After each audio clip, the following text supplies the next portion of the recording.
Okay, this is Ray in Chiang Rai, and I'm meeting with Marty.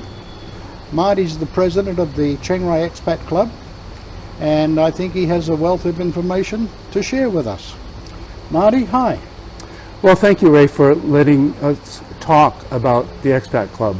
It's something that's very near and dear to our hearts because we put in a lot of time and effort in it.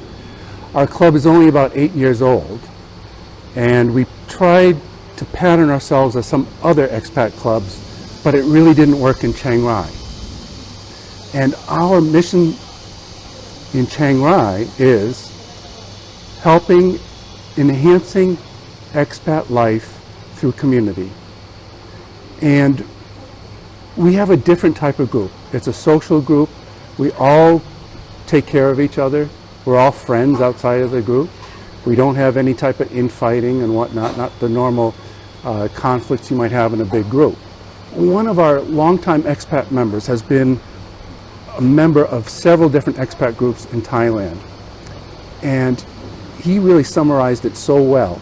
In one of our meetings, he said, I've been in so many clubs, and this is the first one that's like a family. We're all a tight community, and we all help each other. The other clubs, it's just an opportunity to get together and shoot the breeze. You know, and you don't really care about other people. Right. But what we've done is we have an executive committee that is very enthusiastic. A lot of us do charity work for other organizations.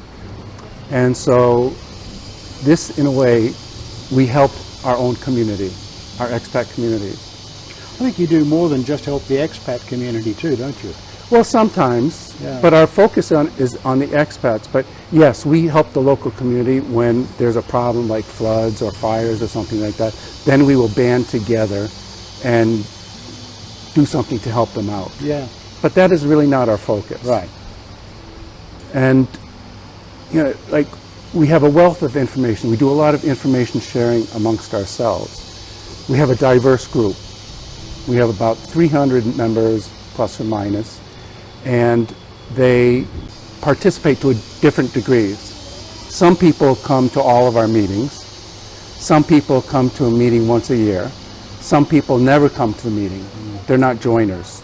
There are people that just, they're not joiners, but they like all the information. And then sometimes I meet some of them individually. It's just that they don't like groups. You know, they don't like to interact with groups. I can empathize with that. And like, some of our people are new to Thailand, new to Chiang Rai. Other people are here for a long time. Some people have been here for 40 years. Some people here for 40 days or whatnot. And I'll give you, for instance, of how we help each other.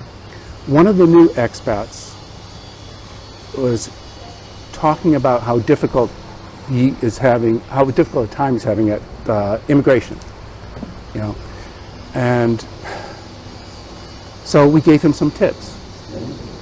And most of it was just be polite to them and respect them, because these are not the highest level people in the world. No. And they get pounded on all the time. And so he changed his attitude. He maybe brought some candies, you know, not graft, but just give just to be friendly. And he said night and day, everything went like this. Yep. And I have other friends that have done something similar. They bring candy every time they go for their annual, renewal and whatnot. Yeah. And it's like little tips like this that people that have been here for a long time can share with the younger folk. But the younger folk, and I don't really mean younger folk, most of our people are retirees. The younger folk bring a different perspective of things. Some of us have been here for such a long time, we see things differently. And that's not always good. So, and we get a bit jaded and whatnot, but you get a new member coming in and they're so excited about what's going on here. Mm-hmm. You know, here it's just beautiful. We have a beautiful mountain view here. Now the rainstorm is coming in. You can see the clouds coming in and the raindrops. This is $1 million view. Yeah. And there's so many places in Chiang Rai that are like that. Yep. Anyway, back to our group. So they bring a different perspective, and our group, we have a wide variety, very diverse group. We are all accepting, anyone that comes. We don't have any type of application to fill out or anything like that. We're all inclusive. Everyone has an equal say.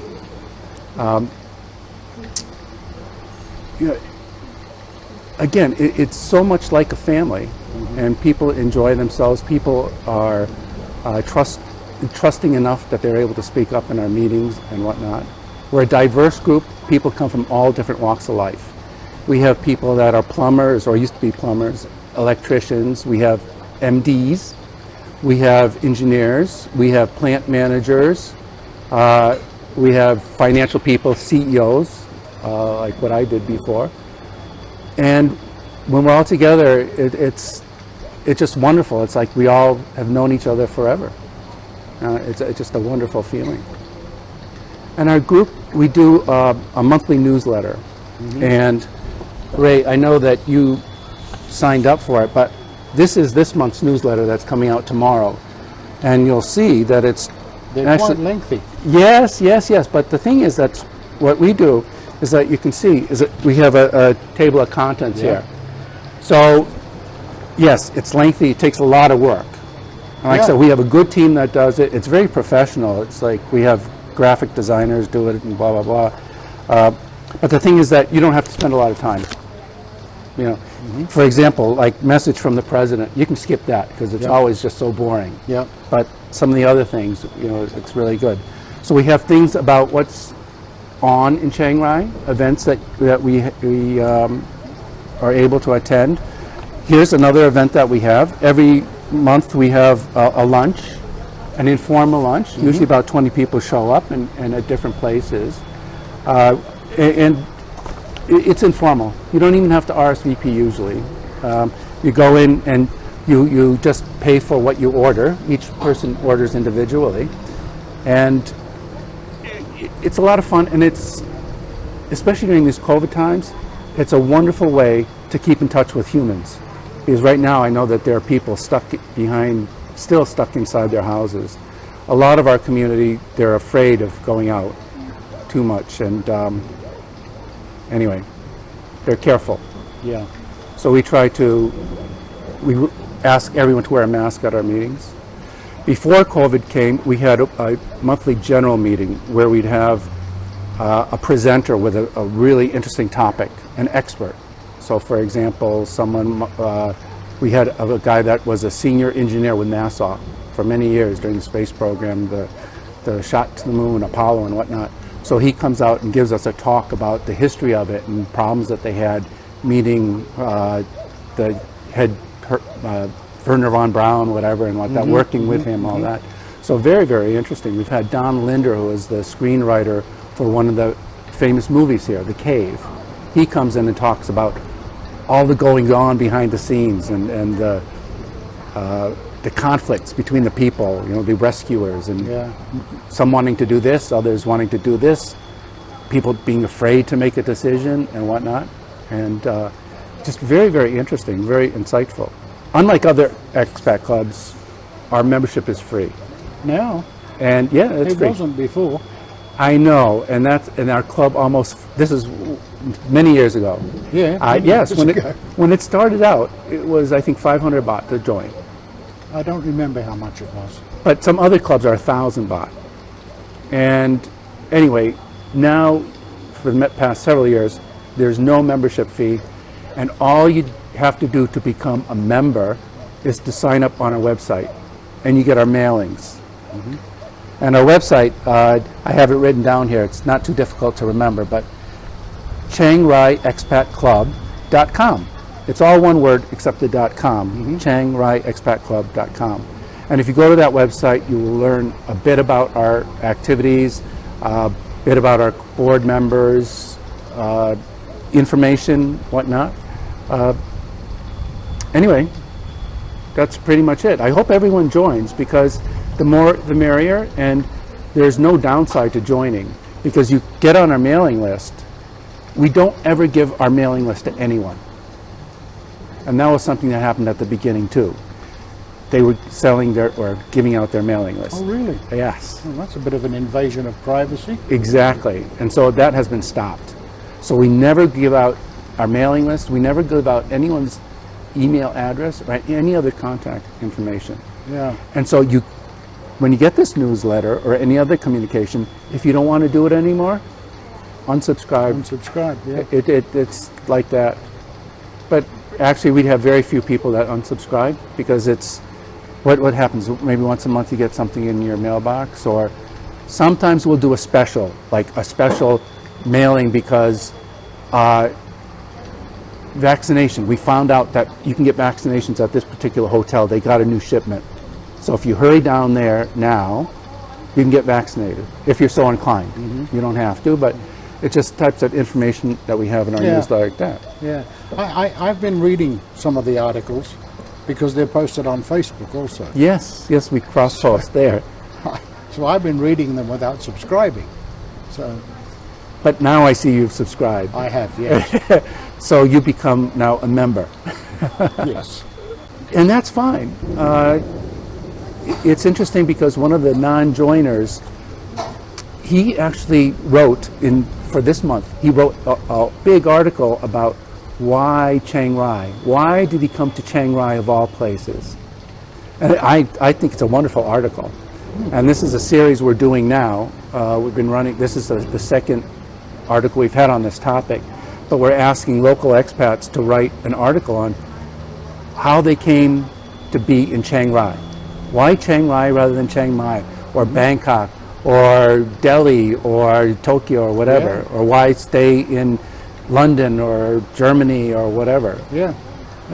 And we have our members come from all over the world, not only different occupations, but we have a large contingent of Germans, a large contingent of Americans, a large Australians and Brits. Those are probably the main. Yeah, they would be the main. probably. But all different types of people are welcome, and we do have other nationalities as well, just smaller groups. And some of them like to come to our meetings because they meet other people from the same background. Mm-hmm. And they will, after we have our discussions, group discussions, they'll maybe stay another hour and just chat amongst themselves in their native language. That's great. I think it's great. Yeah, I think it's wonderful. Fantastic. And like, I'm just so enthusiastic about the club. When I came to Chiang Rai, one of the first things, somebody said, "Oh, join this club, you'll learn a lot about it." So I went to a couple meetings, and I still hadn't really moved up here yet because I was still working in Bangkok. And then somehow I got pushed into being the president.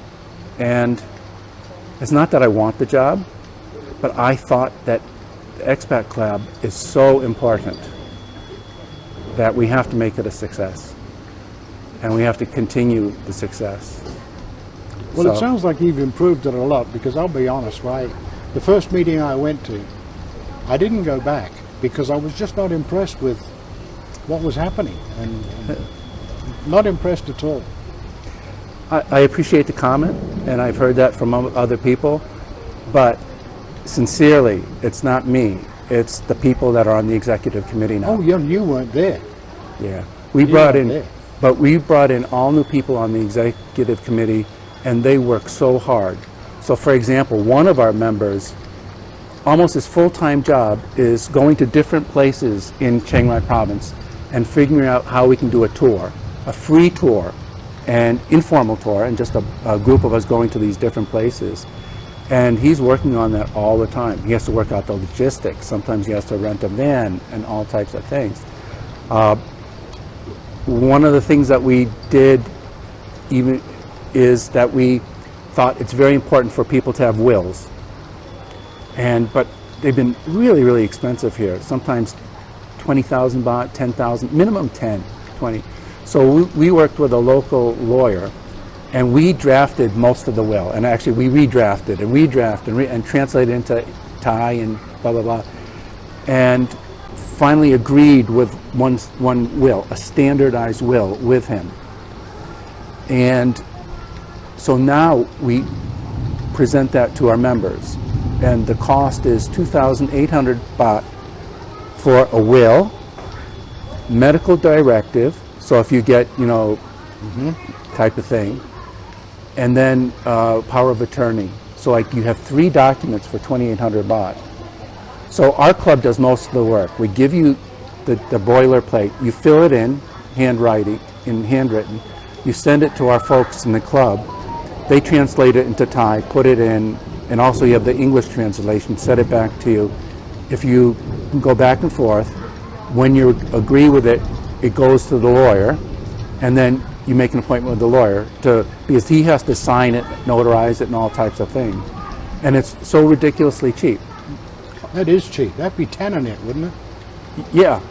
And it's just we did a lot of work ourselves. So the lawyer is doing this, not that he's making a profit on it. He's probably breaking even because he still has to spend some time. But he's hoping that you like his service and you will get other things. Get other business. Yeah. Yeah, I mean, Tenanet's a nice guy. Yeah. I know him quite well. And one of the other things he does, I don't know how many people might be aware of it, but he helps foreigners to buy a piece of land. Oh. And build a house. And the last person he helped, I know it, the man paid him 70,000 baht. Oh.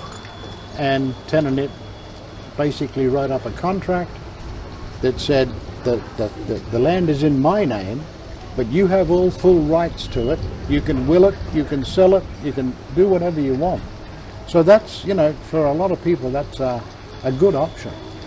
And that is a sticky point in Thailand because, as you know, foreigners cannot own land. Exactly. And so some people come up with all these different types of schemes, and sometimes it doesn't go so well. Sometimes it doesn't. It's something that... It's a slippery path. Oh, it is. I mean, you and I are lucky we're married to Thais, and so that they can, put everything in their names, but many people have done that and wound up losing everything too. Well, but they life probably can made be a few difficult. bad choices. Yes. My wife owned a restaurant. She still owns a restaurant, but my wife's a business person, and pretty much everyone I know, they're in similar situations.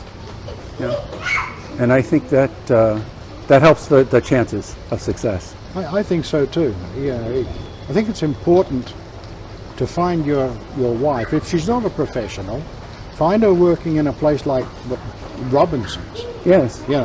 Not on Jedyacht. No, absolutely not. My wife, she used to have a construction company, and got screwed by her ex-husband, as that happens. But she's very well educated, and speaks pretty good English. Not fantastic, but better than my Thai. Oh, you and me both. It's Better than my Thai. like in my case. It's funny because my wife owns like the largest restaurant in her province, but I go there because it's a temple area with a lot of historical monuments, and I go and sit down waiting to be served. None of the staff want to serve me because they can't speak English and they're afraid of the foreigner. So the owner has to come over, and her English was spotty, but customer comes first. You have to give the good service, and the rest is history. It's very fortunate the way it turned out, actually. You're a lucky man. I think I am. I'm a lucky man. I think we are. I'm very happy with my wife. It's like honestly, my life could not be better. Not just my wife, but my life could not be better. Chiang Rai is just the perfect place for me. I'm actually right now thinking about having some T-shirts made up that says, "I love my life in Chiang Rai." Oh, I'll buy one. I'll buy one. I'm just now in the process of getting pricing. I was only thinking about getting one for me. No. I think it's a good one. It's like for our expat club too. We're looking into doing mugs, Chiang Rai Expat Club mugs, to give out as souvenirs for when people write an article, or we have a contest that guests guess who this is? We take a photo of one of our members from when they were like this high, and guess who that is? Yeah, I saw that. And we've gotten some really good feedback on that. And so a tough one. Yeah. Only one person guessed the last time. Oh, really? Yes. I'm surprised that anybody did. Yeah. And I'm not going to show you the one that's coming out tomorrow, so you'll have to wait for that. I'll wait. I probably won't bother to guess, but I'll wait. But I'm sure I know 100% you know this person. I wouldn't be surprised if I know them. Not that I know 100. many people in town, I really don't. Yeah. Because I'm not, I'm an introvert, really. You know, I'm not a great conversationalist unless it's something of meat and value, you know. Yeah. Just to talk about the weather and things like that, not me.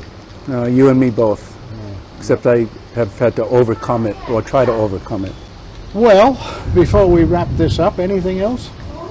Oh, I don't think so, unless you have any other questions. You pretty much answered all the questions that I had. No, there was one other question, but no, I think you've answered it. I was going to ask what social events do you organize? Okay, so pre-COVID, we had this general meeting, indoor presentation. We put that on hold because indoors, COVID, it's a no-go, especially with our, most of us are of advanced age, so to speak. So what we did is instead, every month we have an outdoor coffee gathering. So we do that. We have a luncheon the second Tuesday of every month at a different place. We do an annual Christmas party, and that usually has a big turnout, like 100 people or more. That's the biggest event of the year. And then periodically we have other events if it's a special thing that came up.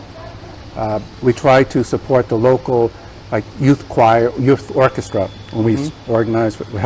We don't organize, we help advertise for them and things like that. So there's really so much to do in Chiang Rai, and there's so much to see. It's more than Chiang Mai or any place else. So, you know, so many people think that Chiang Rai is a boring little sleepy hollow with nothing to do. But there's an abundance of places to go, an abundance of things to do. The countryside is absolutely beautiful. The weather up here is far better than the south, and better than Chiang Mai. Oh, the air is cleaner. You know, I mean, it's such a wonderful place. It's yes. The first time I came to Chiang Rai was about 22 years ago. I came up with a business meeting in Chiang Rai, and when I landed at the airport, I looked around, and people said I was in love. Literally, they said, it looks like you're in love. And I don't know what it is. Is it the mountains, the clean air, the beautiful blue sky? But this was at the airport. I just had gotten out of the airplane. And I'm looking around. It's like, I said, oh my God. And really, from that day, I was in love with Chiang Rai. That's 22 years. That's a similar... I spent 3 weeks in Chiang Mai before, when I first landed in Thailand. And I have COPD. Oh, okay. I had such a hard time breathing, I had to go to the hospital, and the doctor said, what are you doing in Chiang Mai? Get out of here. So I thought, well, where am I going to go? And I drove up to Chiang Rai. And the minute I hit the place, I fell in love. I thought, this is it, you know. And I stayed a couple of nights, drove back to Chiang Mai, got my stuff, and I came right back. And I've been here ever since. I have no intention of moving. And you're not the only one. I know other people who had health problems, severe health problems, like life-threatening. They moved to Chiang Rai and it cleared up. Yeah.